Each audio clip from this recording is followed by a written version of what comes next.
Greetings, everyone. Welcome to another edition of the Holistic Human Optimization Show. I am your host, Ronnie Landis, and today we have an incredible interview lined up for all of you.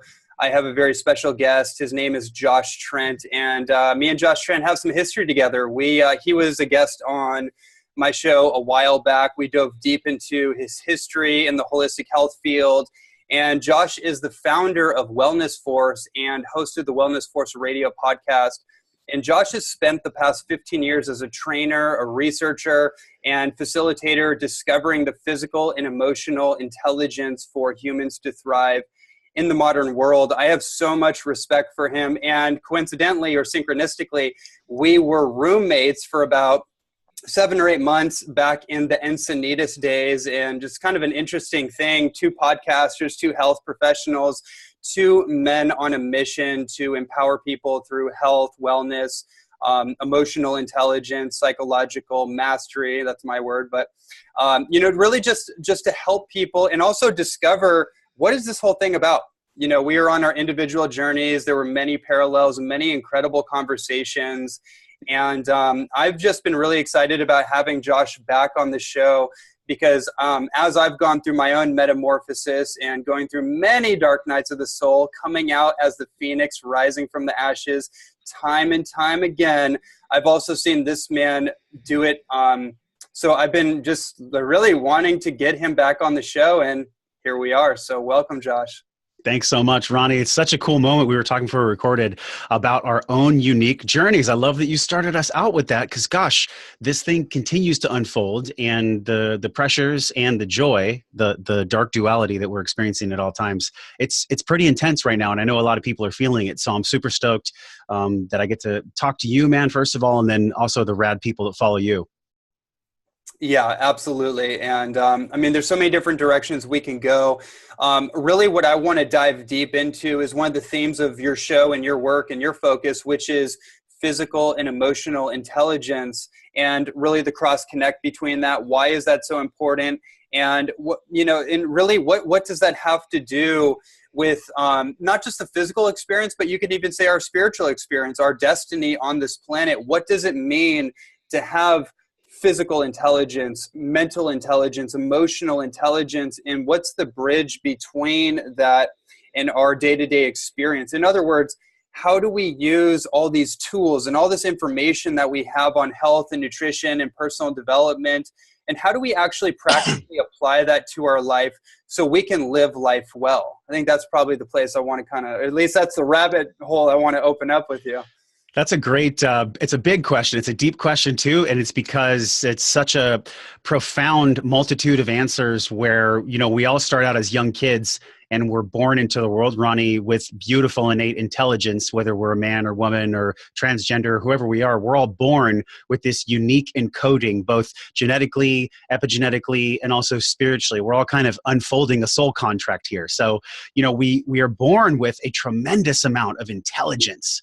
And this intelligence comes from a place that science, let's be honest, has not necessarily found out exactly where all of this intelligence comes from. And so we're in the process of unfolding and learning where this intelligence actually comes from. How do we use this intelligence? And, maybe it's a good time to actually define what I believe intelligence truly is. I think in my life, and I know you can probably attest to this, true intelligence is our commitment and ability to gather and to apply the information that allows us to live this life well. And in the middle of gathering and applying, some people get stuck in the gathering. Some people, all they do is apply and they never gather. It's both of those things. It's that duality of gathering and applying. In the middle, though, is the bolts on that bridge of self-awareness. So we have these bolts that, we're constantly tightening up the bridge. We're constantly reaching out to people we care about, having a podcast, exploring what this bridge actually is. And honestly, this bridge between the knowing and the doing,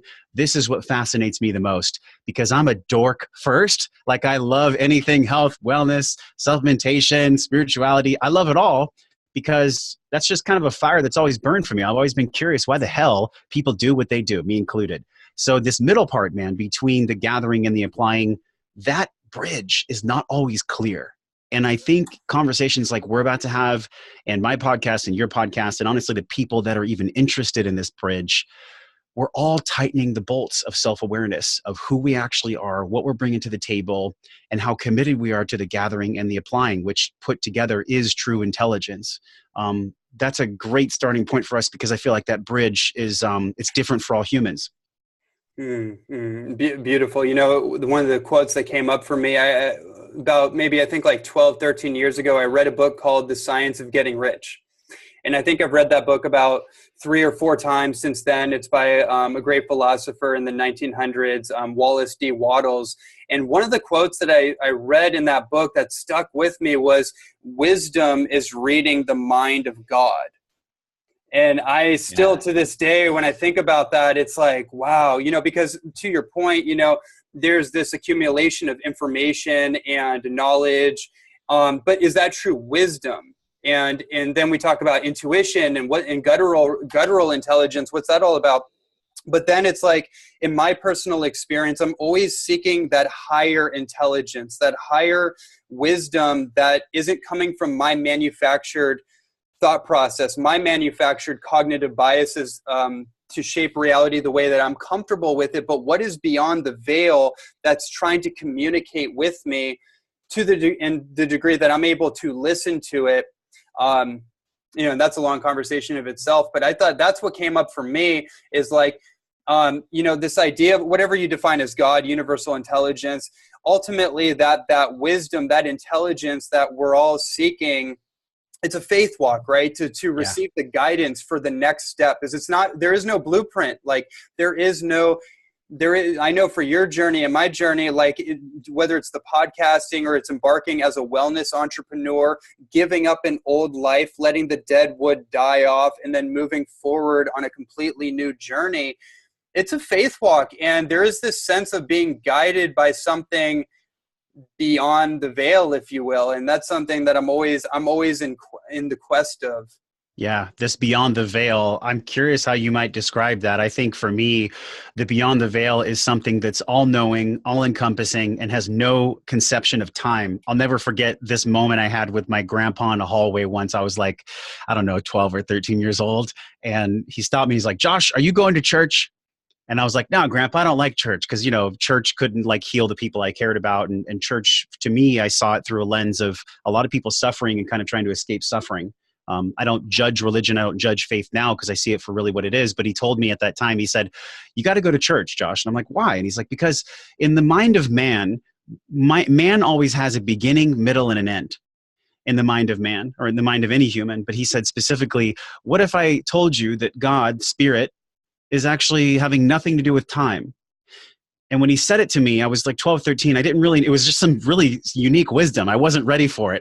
You know, I wasn't ready to receive this wisdom, but I reflect upon that as an adult now. And I think, wow, Grandpa was really smart, because he brought up a point about this beyond the veil, this intelligence of which we're all trying to connect with on a continuous basis, because everything is spiritual, whether it's business or relationships or, you know, podcasting. It's all spiritual. We're all kind of using this physical meat suit and whatever's behind the veil to convey the proper message. And what I got from him that relates to you and I is, wow, there might not be a concept of time when it comes to whatever energy is truly behind that veil.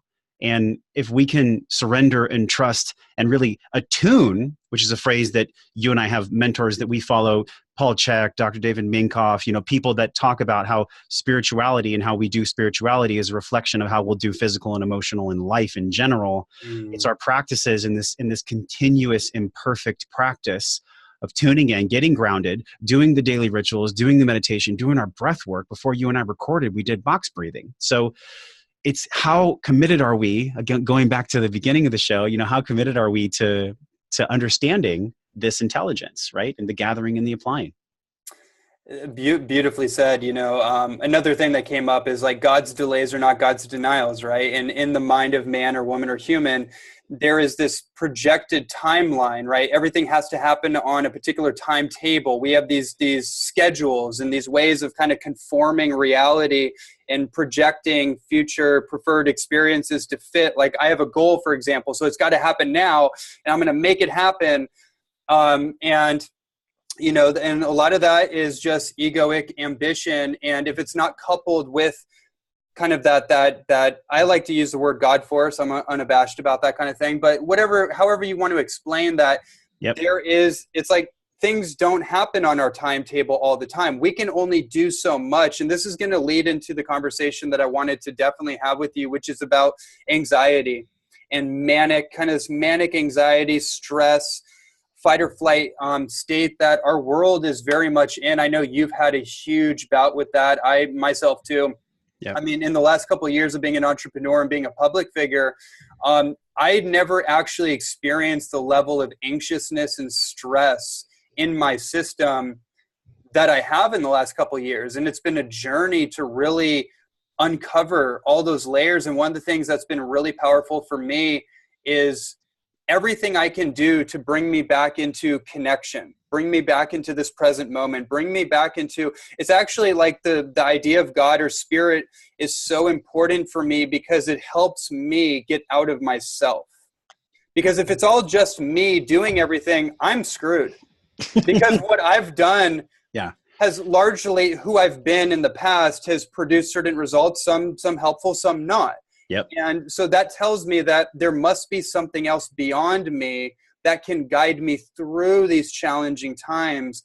And without that, that can be a very stressful thing. So anyways, that's just kind of a little side perspective on that I think is really helpful and powerful. And it's really powerful because, we're coming out tomorrow with an episode with Drew Canoli, and I wrote an email to my list for tomorrow morning. And I basically said, we're in a crisis right now. It's not about fear mongering. It's about getting to the basement of truth. Like what's really down there. And most people, Ronnie, like they don't. And when I say most, I literally mean probably, I don't have the percentages, but I guarantee you it's in the top 2 to 3 percentile that actually want to do, that are actually aware of doing spiritual work, doing inner work, things like this. But we're seeing a really big shift. So it's both the, Oliver Twist, the best of times and the worst of times. We're kind of at this point where we're seeing both of those things bubble up. And I think this crisis that we're at is that, look, if you look at the data, we've never been more sick. If you look at the CDC, I think it's 67% of people are overweight or obese. We've never had more abundance. There's more food and calories in the world than that's ever existed, and we could feed everyone.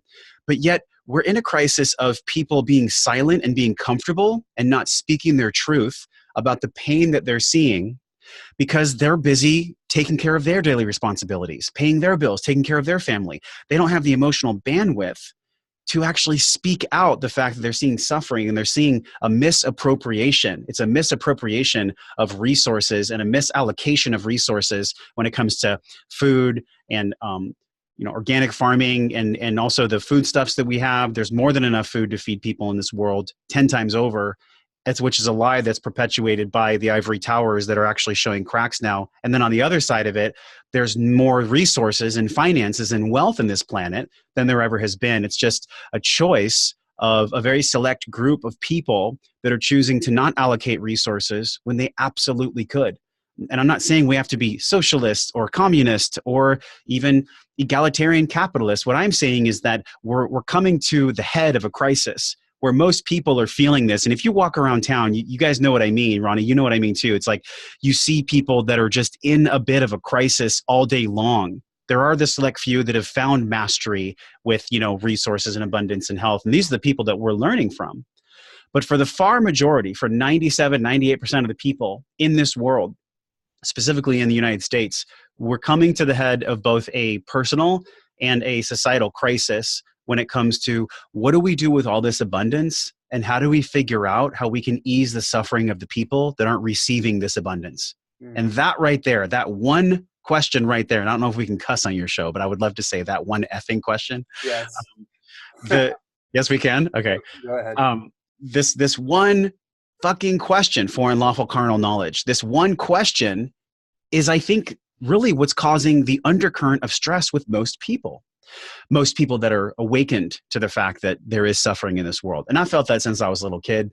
And I feel like you and I are doing our part to ease that suffering and also to figure out how we transcend that as well. Josh, so this is such a perfect segue, especially for me personally, because, you mentioned a lot of us that are awakened to the suffering and the plight of the world around us. And one of the challenges that a lot of us can have is that we can be within a silent epidemic within ourselves. We can actually be suffering silently, especially if we are public figures, especially if we are, especially health educators. It's like we really, like, we can be the worst critics of ourselves. And one of the challenges that I've had, that I've been working through, is this feeling that there's not enough time. The future is, it's improbable. You know, there's a fatalistic component to it. And then there's this third prong stress that's been on my back, almost like carrying this invisible cross. I felt it since I was a little kid. I never had a father in my life. And so there was a void that I didn't know about. I didn't even know how important that missing link was to my maturity as a young man, and my connection with the feminine, my connection to my own heart. And now it's all coming to a head. And one of the things that's been challenging for me is getting that damn cross off my back. And it's like, it's this feeling that I'm not doing enough. And it's like, no matter how much I affect through messages and through the work I do, there's always this little lingering sense that I could do more, or I'm not doing enough. And I'm curious your perspective on this. Like, how have you moved through that? Well, I would say that this is an unfolding process, because I have done shadow work. I've done inner work, just like I think a lot of people who are tuning in most likely have as well. Yet we also know that maybe the little piece you're talking about, that little voice, that little person inside of us, it could be a protector. And I was told this by a guest on the show, Andrew De Gregorio, where we talked about luminous awareness. And we talked about how that thing that comes up that tells you you're stressed out, you should eat something, you need to do more, you're not caring enough. Whatever that voice is, it's trying to actually test you. Very similar, you and I can relate to this, and I think most men can relate to this. The feminine tests the masculine, but not because she's trying to hurt the masculine or poke at the masculine. It's because that's her innate right, and that's her way of being here on the planet. And I think that the way that the feminine receives safety from the masculine by consciously or subconsciously testing the masculine to give her that grounded space is the same way that our protector tests you and I, tests us on this unfolding journey of, do I have the intelligence? Do I have the wherewithal? Do I have the will? Am I connected to my heart? Have I done my work? Have I done my practices? Am I prepared for this moment? A big one is addiction. You know, Gabor Mate talks about the hungry ghosts that are inside of us, and how the opposite of addiction is human connection. So if we want to have a society that's less addicted, we get to focus less on opiates and pills, which is masking and band-aiding that shit. And really what we have is dialogue like this, where you ask me a profound question of, how do I move through the cross that might be on my back, you know, or yourself? And the reason I laugh is because it's not funny, but I think laughter and breathing and conversation and connection and physical practice, physical intelligence, and the expression of it all, I think just the fact that we even talk about it alleviates the weight and the pressure of it being there, just to speak it into existence, right? And this is what holds people back. And my journey around this has been, do I choose to go to a dark place when I'm in the darkness of my soul, when having the dark night of the soul? Or in that darkness of the soul, do I have the sharpened intuition when I'm experiencing the darkness of the soul to breathe through it, to know that this too shall pass, and to call a friend, to reach out to my community, to do a podcast? I mean, whatever it is, it's because when we're not breathing and we're feeling like the weight of the world, or the weight of a cross, or the weight of depression, or the weight of something is killing us, or stifling us, it's because we're not expressing it out into the world. The opposite of depression is expression. So if we're feeling depressed, it's because something is either about to be expressed, or it's not allowing itself to be expressed. And that's the challenging part, because the society in this world, it's not set up for us to express. Ever since we're little kids, we are taught to sit in a structured chair, color inside of lines, not chase the dream of being a musician or a podcaster or actor or an expression person for life. We're taught to quell those emotions. And that quelling of that emotion and that depression and lack of expression is what leads us to not live fulfilled lives. And then people that don't live fulfilled lives, they start to not really give a shit about the suffering of others. So you see how this all unfolds. Yeah. I mean, again, very, very well put. You know, this kind of makes me want to dive a little bit deeper into your your experience in SEAL Fit with the program that you did with Mark Divine, because, I just, when we were living together, I know that you were going through a preparation to go through this experience. And, it reminded me very much of when I had my first degree black belt test when I was like maybe 20, 21 years old. And we went through this like 50 hour straight sleep deprivation, 1,000 push-ups, 1,000 sit-ups, 1,000, like 10 different things of 1,000. And then, and then all kinds of other crazy stuff that we won't go into. It sounds challenging. Yeah, breaking bricks while you're sleep deprived and like holy shit. And what was crazy for me just on that, what made it really challenging but also very empowering was I was one of the head instructors of the school. So we had a lot of our students there. And so I was challenged because I couldn't faint. Like I couldn't break composure because I had my students looking up to me. But at the same time, it was excruciatingly difficult. And I hadn't thought about that experience until I saw this recent video that other people can check out too, of that video that you did of that whole experience. And I never saw that full video until before this interview. And it really triggered something in me. I actually felt that like excitement, that soul expression excitement of like what that kind of experience can be like. But I also felt that trepidation of like, oh man, like, and that's the thing we go through in life, right? Like that we know something is going to push us beyond our edge and we don't even know what our edge is. And we know it's going to be extremely difficult, but we also know that at some point we have to jump off the edge. We have to go. Yeah. And so I want to hand that over to you. Mm-hmm. Man, the ledge. The ledge, man, it's the fearing of the flinch, isn't it? I've been feeling this phrase a lot lately, the fear of the flinch. We're not necessarily afraid of what might happen when we jump off the cliff. I think all of us are most afraid of what might happen in the split second that we decide that we're going to leave the cliff. That fear of the flinch, that moment of indecision, and like, I think a lot of us can relate to speaking on a stage, or I don't know, I interview people on the show and they'll say when they're done, I was so nervous. And I'm like, I know, it's because you care. Whenever we really care about something, we get nervous. And nervousness is really just excitement wearing a different shirt. So we're like nervous about something. It's because we really fucking care about something. And that's a beautiful thing. It's actually, when people aren't nervous about something, I wonder if they really care. I wonder if someone really cares if they're not nervous, because it tells me that their nervous system isn't really giving that space or this upcoming threshold the respect that it deserves. Their nervous system isn't really preparing for it.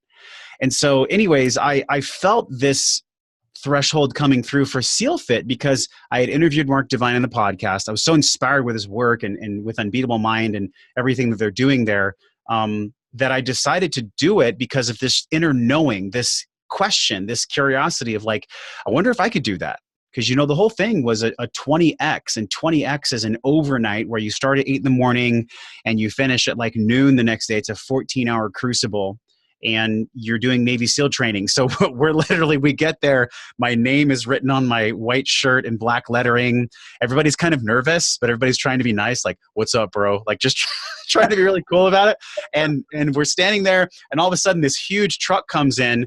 And this guy on a loudspeaker says, how many people in your group? Get down, drop down, give me 20. They didn't even tell us it was starting.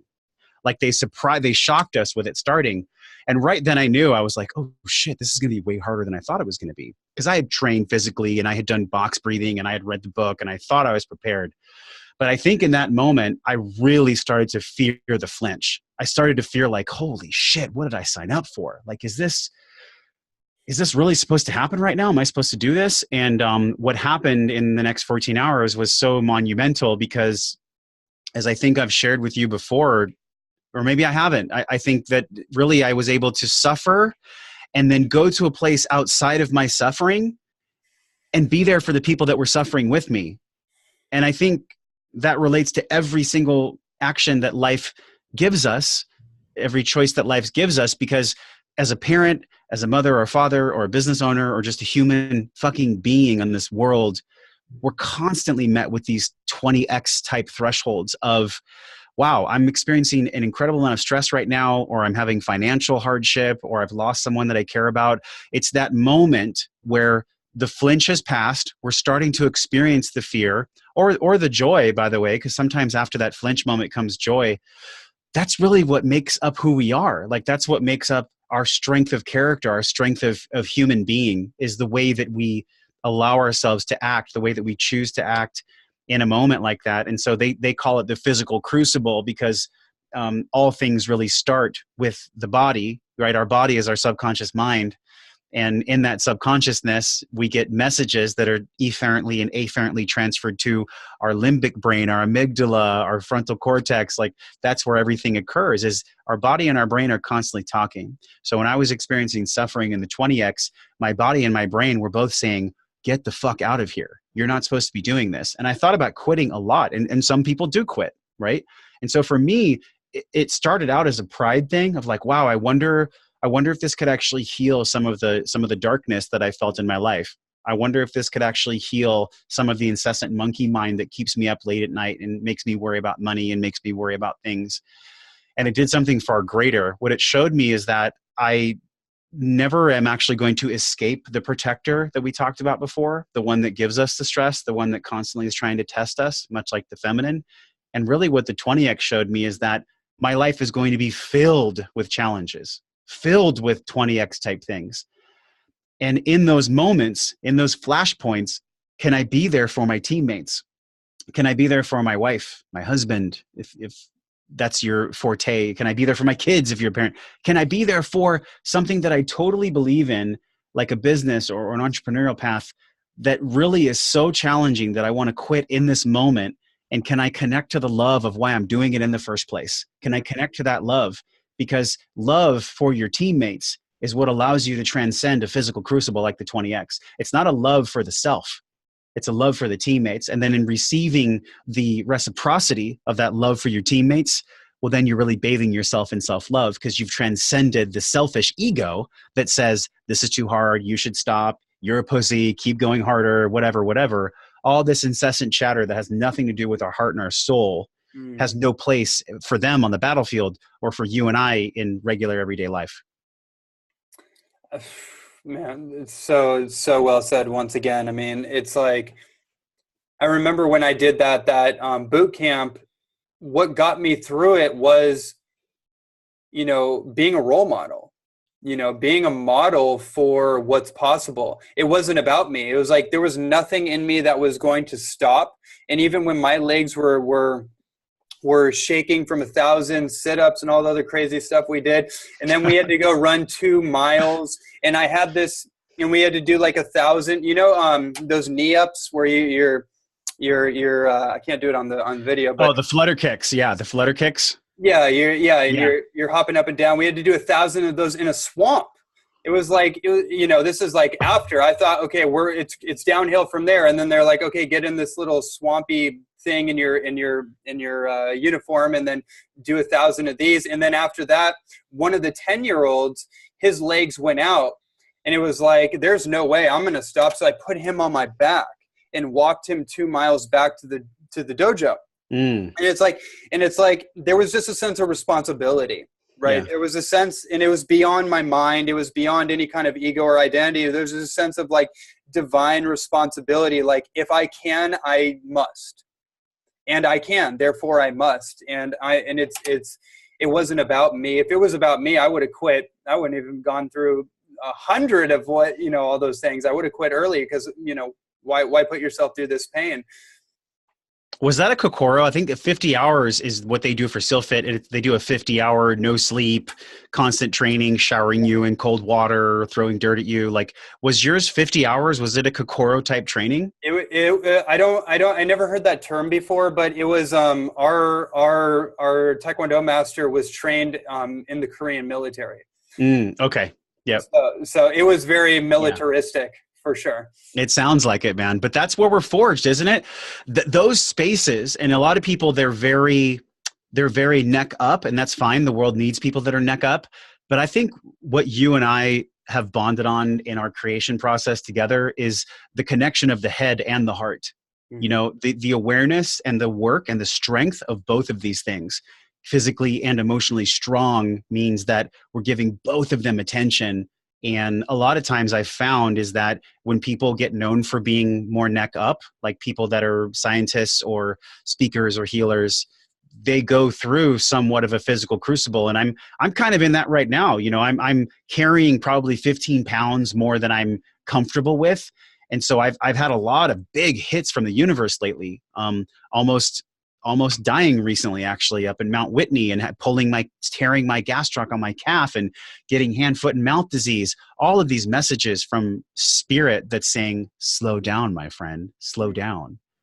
And so I'm finally listening, where I'm just noticing, like, I really haven't been craving as much animal flesh as I usually have. Mm-hmm. I really haven't been craving as many calories as I usually have. And it's because I've slowed my nervous system down. I still get stressed. I still remind myself to breathe. I'm just like everyone else in this world creating. But I've just been aware of these as I allow my physical intelligence to rise. A lot of the practices when it comes to me being in my physical body and feeling comfortable in my own skin, loving my own skin, it's my awareness of the things that used to light me up, things that used to pacify, they don't work anymore. Food, porn, incessant scrolling on the phone, dating people I know I shouldn't be dating. All of these things don't do the salve job that they used to, because I'm in the process of discovering my greatest self, just like everyone is. We're all discovering our greatest selves. We might be like somewhere on the path along the way, but I kind of went off topic there. I just had to say that because, man, this is the definite unfolding of this conversation and our learning journey. I'm glad you did. One of the things I really love about you is your raw vulnerability and your authenticity, but there's such a power in it, because you're just such a great articulator and speaker and communicator. And, I think it's interesting, you and me are in an interesting position because we both are used to being interviewed, but we both are interviewing other people, which is a very unique thing. Not very many people, even most podcasters, aren't typically on the other end of that spectrum. Yeah. And so it kind of gives you more of a circumference of worldview, like you kind of get a feel for what the collective is going through.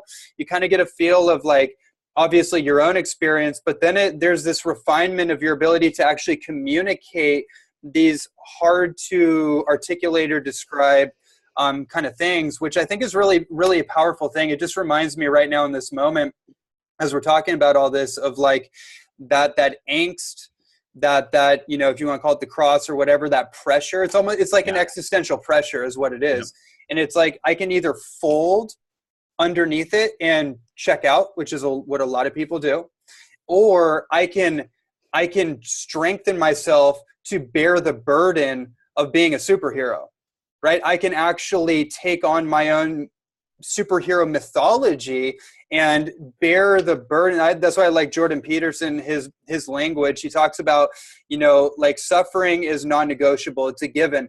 What are you going to do with the hand that gets dealt to you? Are you going to actually derive meaning from it and bear the responsibility and help people? Or are you just going to fold? Mm-hmm.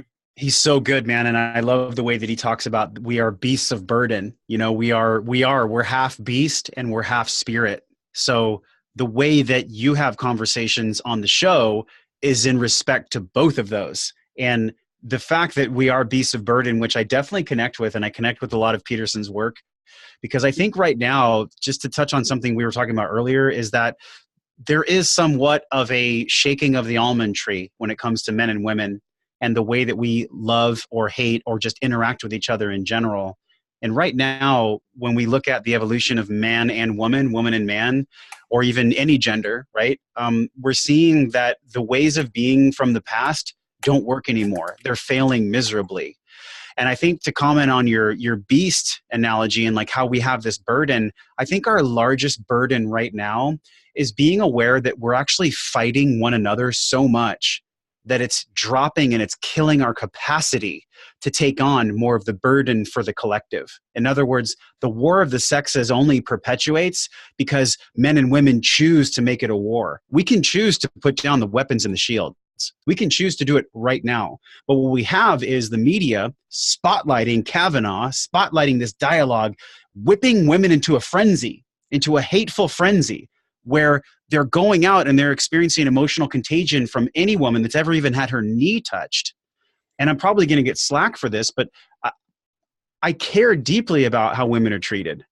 I care deeply about my mom. I care deeply about all the women in my life. They never get to be disrespected, ever. It's not possible for me to even conceptualize that in my mind or in the people that I know in their minds. But I am also not stupid. I know it's happening in the world.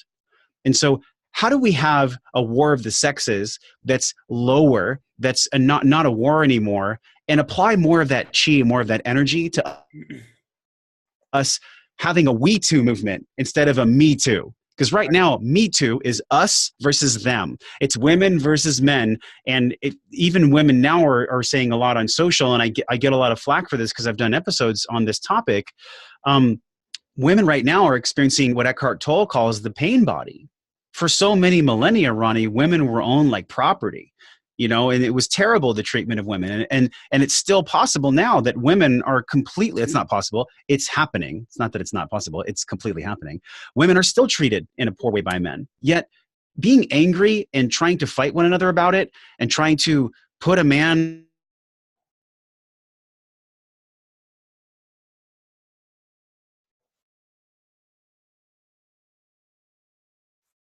that we deserve as a collective, as men and women together, what it takes for this, and I hope I didn't go too off topic here, it's just kind of hitting Right. a decision that we're going to take that M in me too, and we're going to turn that to a we too. We're going to do it together. Yeah.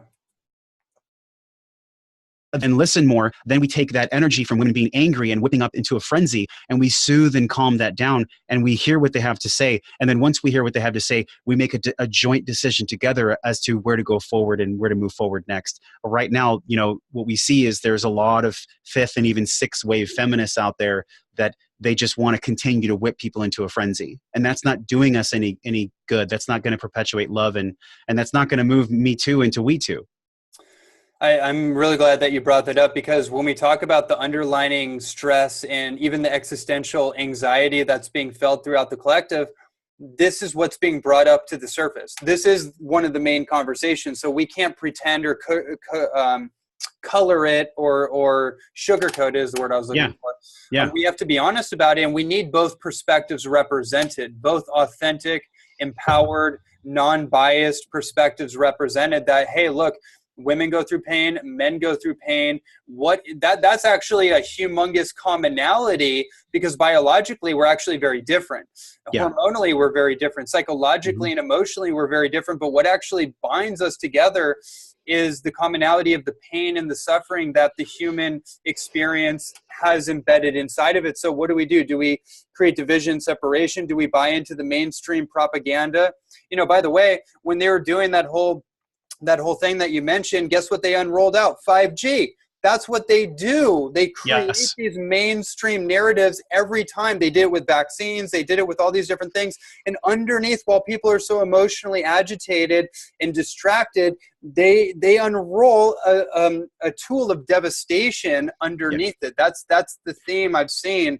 So, it's like so true, Ronnie. That's so true, man. I'm just listening to you nodding my head, because this is when all the policies are made. This is when all the radical decisions that are going to affect millions of people, if not the world, when there's the guise of the puppeteers taking an issue that's valid, that deserves attention, and exacerbating that issue to a point where it's so much in people's consciousness and it's being stuffed down their throats that there's nothing else to energetically focus on. Yet it's just not the narrative. Right. And so it's like, that's obviously a conversation in of itself, but to bring it back to this point of like, how do we come together? Because that's really the conversation. Like, men and men need to support each other. Women and women need to support each other. Women and men need to support each other, because it's a crazy world and none of us have the roadmap. None of us know what to do, because to your point, all the old structures, all the old paradigms, all the old ways of identification are being stripped and dissolved. So it's like we're actually on a frontier of an emerging paradigm that's never actually existed before. Yes. So that means Yes. like we better band together because none of us really know what's going to happen. But if we pool our energy together and we group our energy and our effort and our dreams and our visions and our aspirations, and we can come together in a realistic way and support one another, then we can also unify on a vision that works for everybody. And that's really what I want to see. You know, the Native Americans, I loved the way that they interacted in their tribes. And I think we can learn so much from the Native Americans. And I believe that one of the biggest words that we got from them was intimacy. Intimacy. Into me you see. Into me you see.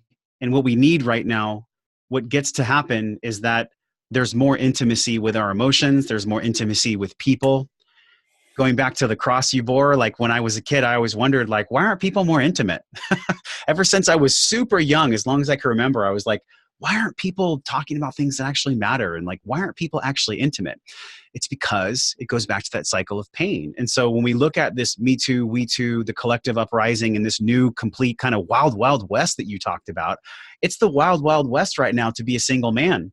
It's also the wild, wild west right now to be an empowered, feminine, embodied woman. Right? So it's the wild, wild west for both of us. So can we take a breath together? Can we seriously just take a damn breath and come to the table and have an offering of truth? Can we take a breath, come to the table and have an offering of truth? Yeah. And can men have the fortitude and the presence to listen to what these women are saying, to give them a voice, yeah, but also to know when the emotional frenzy and the whipping of emotional contagion that Gretchen Rubin talks about is out of hand, because all of us can get carried away by this beast inside of us. And I'm not saying that women being upset about Me Too is wrong. I'm saying that's totally fucking valid. But I do believe that there is a point where that anger, that pain, that frustration reaches a point of diminishing returns.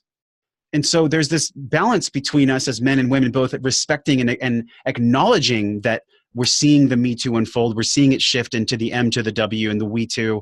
But along the way, can we constantly check in with our breath and constantly check in with ourselves to make sure that we're still at that table, we're still taking a breath together, and we're still giving an offering of truth, and we're not completely in a guise of our physical nervous system that's telling us to continue to be angry and that everybody's suffering and that men are the worst and that men need to be castrated. It's like, whoa.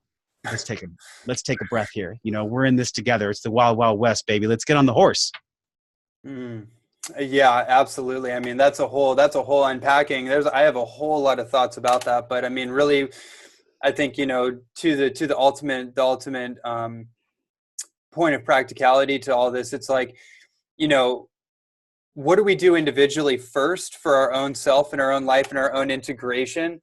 How do we get clear with what's going on inside this operating system, so we're not going off that deep end, right? Like if I have a lot of repressed trauma or pain inside of me, the unconscious has to become conscious. And as you said, the mind is really the subconscious, the unconscious, manifesting itself in a variety of different ways in the nervous system, in the muscular tissue.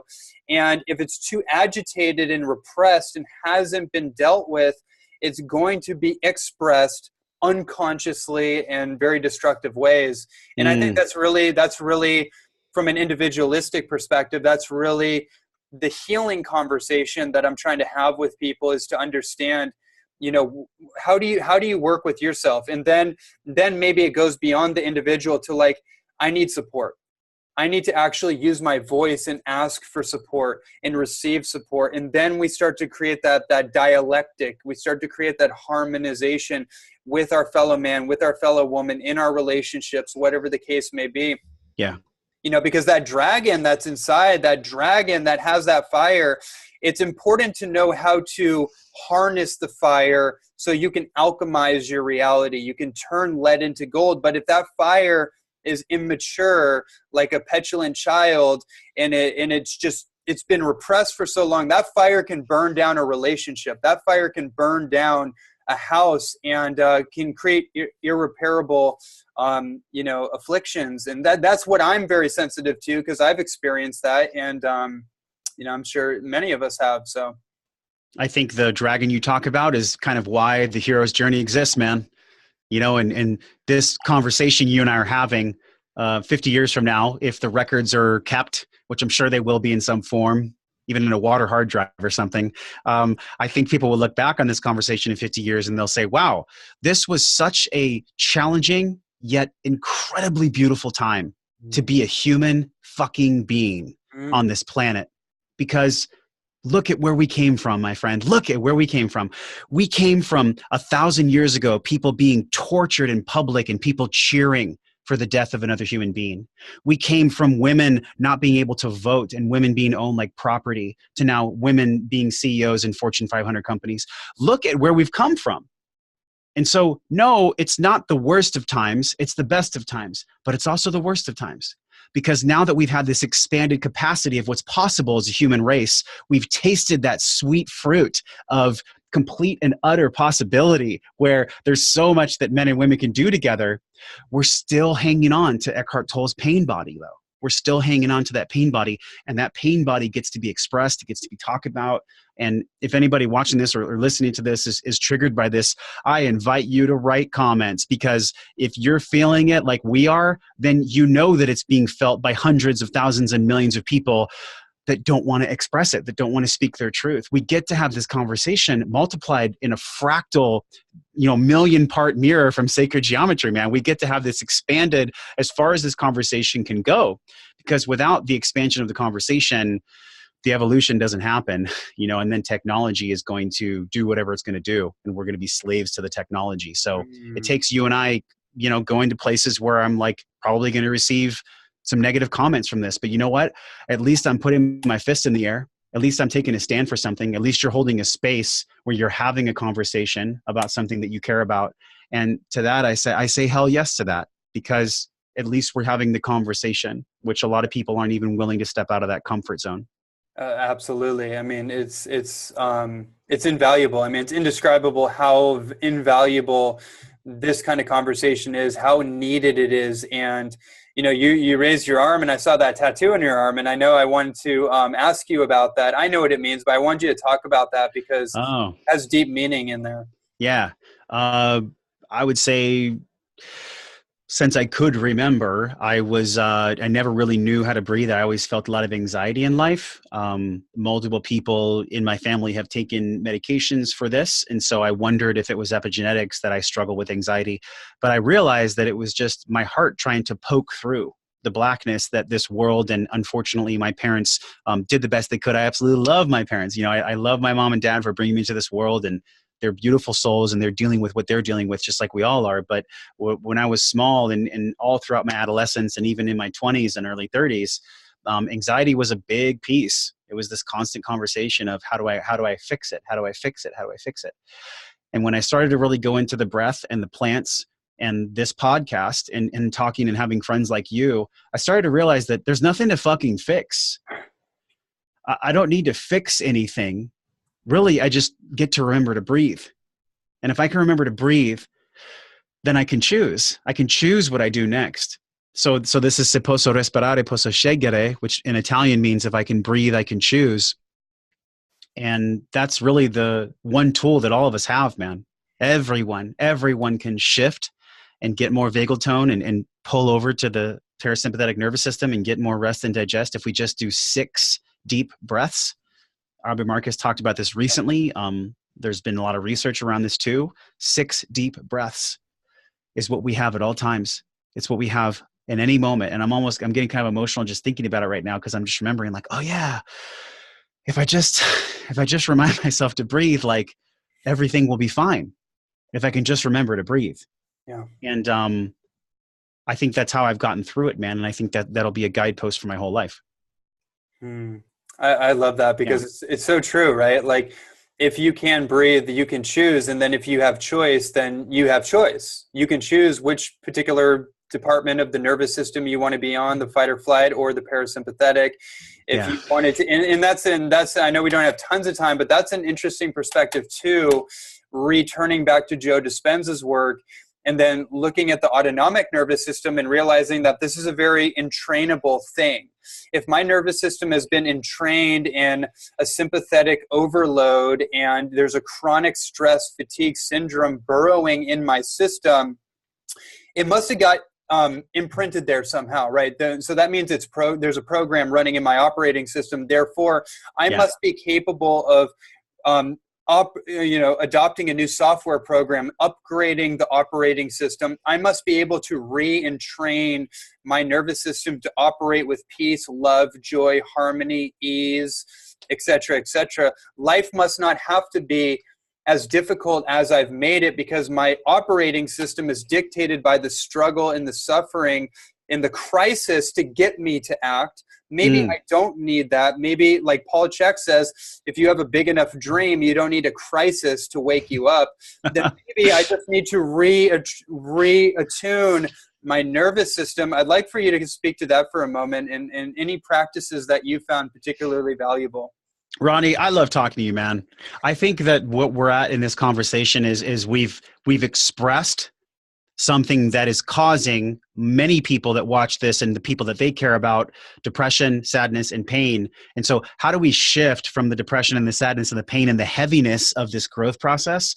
We do it by getting back into the body. Now, look, we've all heard this before. Like, we've all heard, hey, if you want to ease the suffering of yourself, get out of your head and get into your body. You know, Tony Robbins says, if you're in your head, you're dead. And that's true. Because if you're living your life neck up and everything's always just like, oh my gosh, how am I going to take care? How am I going to figure it out? Your job isn't to figure it out. The universe is not going to give you the perfect blueprint to figure it out. And the more that you chase trying to figure it out, the more that the universe is going to not give you the blueprint to figure it out. Because all that it's receiving is a message that you want to figure it out. So it's just going to give you more of the message of you wanting to figure it out. So the way that we stop figuring it out and the way that we tune back in, and we literally almost like, I'm thinking of Excalibur, you know, like the sword and the stone. The way that we get back with the sword and the stone is to get into our diaphragm, to get into our belly. You know, we come from a woman's womb and we're birthed from our mother's womb into this world. That's where all life originates from, is the womb of civilization. And so if we can put our hands on our belly and practice our breath work, can we attune ourselves? This is the ultimate challenge. Can we attune ourselves that when stress arises or when the monkey mind tells us that we have to figure it out, can we put our hands on our belly? Can we put our hands on women, their hands on their womb, men on their belly? And can we breathe? And can we tell ourselves that in stress, we trust ourselves to go back to our breath? In stress, we trust ourselves to go back to our breath, because we can't figure out the stress all times. And if we try to figure out the stress, we're going to forget to breathe. And I'm not saying that we just have to be Shangri-La and like float around with a white cape and never figure out anything. That's not what I'm saying. I'm just saying, you know what I'm talking about when there's something that you can't get to. You're hitting a brick wall. That's the universe telling you to slow down. And I'm learning this right now in this current year. Put your hands on your belly, close your eyes, drop deep into your basement of truth, go back to what's real for you. When you open your eyes, when you come back from your breathing, the stress will still be there, but you will be different. You will have taken loving ownership to collect the evidence inside you that you can handle the stress in a different way. You will have loved yourself. You will have done a self-love practice. So I think the biggest self-love practice is breathing. And of course, we can always get through breathing by taking a walk. I walk all the time throughout the day. I jump on a trampoline, to get my blood flowing. We're all doing a great job, and everyone watching this is doing a great job too. And you can do an even better job. You're loved and perfect where you are. And you can do an even better job if you're aware of these self-love and self-care practices that usually, most likely, get you back in tune with your breath. Beautifully said, my friend. Wow, what an incredible conversation. One of many. I'm glad that this one was recorded. I know. This is one of like 15 that we've had. Yeah. Do you remember, by the way, when we were watching that Buckminster Fuller documentary that one night, we both had that major breakthrough? Yes. Buckminster Fuller is like, I think really the reason why Neurohacker exists, Qualia. That's like why they exist, man, because of this tensegrity model where everything's connected. We truly are connected. That was such an interesting moment because I think we both had a breakthrough understanding, wow, Buckminster Fuller, he actually uses the law of attraction and he did it in such a huge scale that it made the law of attraction really start to take eyes from other leaders. I think he and Buckminster Fuller, Napoleon Hill, Wallace Wattles, all these people, and I think they really just started to spark this law of attraction, and we're seeing that unfold more and more. Yeah, yeah. There's yeah, I mean, there's so many beautiful things that can be said. I think it's one of the interesting things about that too is the faith muscle, right? And it's like Dr. Matt Kreinheiter in one of our recent interviews, he talked about this transition from the physical to the non-physical, and really the mystic archetype is about living in both worlds. You don't discard the physical and go kind of airy-fairy, new age kind of into that world, but you have to have your pulse on both. What's going on in the spirit world, the invisible realm, and how can I make the invisible visible by keeping my pulse on what's going on over here in the known and the unknown, and dancing in both of those. And a lot of times the decisions that we have to make with our life, and whether we have to leave a relationship or we have to transition into something that we don't know what it's going to be, but we feel the call to action, like you mentioned, the hero's journey. And then it's like, how have I strengthened that faith muscle? Because then it goes from like analytics up here, because that's all in the past. We can only remember based on the past. So if we're going to embark on a new journey, then, it's really faith in action that and it's like almost like a GPS system. Like life has its own built-in GPS system. It's like, oh, I missed my turn. Oh, that's fine. Oh, I made a mistake. I mistaked. Oh, well, it's going to keep rerouting you and trying to get you over there. So it's like you can't really make enough mistakes to avoid your destiny or to take you off course from your destiny. Life will bring you back when you're ready to take that faithful step. Yeah, they're actually, the mistake thing, it's just such a temporary state. And I don't even know if that word, I think when that word was created, mistake, I think it was, everything we speak about comes from Latin. I almost feel like that applied to a world from our ancient past, the mistake. Like, oh, so-and-so took a wrong path and they died. Well, it's like, right, that's a mistake, So but in our current world, I think mistakes are just another word for progress. Because when you make a mistake, it's not the mistake that was wrong. It's what you choose to do after the mistake. It's that little flip. Going back to our fear the flinch moment. It's like, well, okay, you made a choice that gave you a result that wasn't optimal. And then after that non-optimal result, are you willing to look inside yourself and make a different choice next time? But it's not a mistake, man. I think you're right. Yeah, Michael Beckwith says it's a mistake. Yeah, so I like that. Oh, you drank the coffee or you drank the sugar or you had the candy or whatever your thing is. It's like, oh, it's the end of the world. No, it's actually, no, you go to sleep and you can reset. You can start over. Yeah. You can make a new choice. And you can avoid the shame spiral. Yeah, if you want to call it a mistake, that would be the only thing I would say is a mistake, is to get wrapped up in that whole rigmarole. Yeah, man. Josh Trent, this has been absolutely amazing. This has been incredible for me in this moment. You've uplifted me to new heights. I know my audience just is going to get so much out of this, and I appreciate your rawness, your vulnerability, your heroic courage to speak your truth and to speak it so powerfully. Where can everybody find out more about you and your incredible podcast, which I listen to regularly?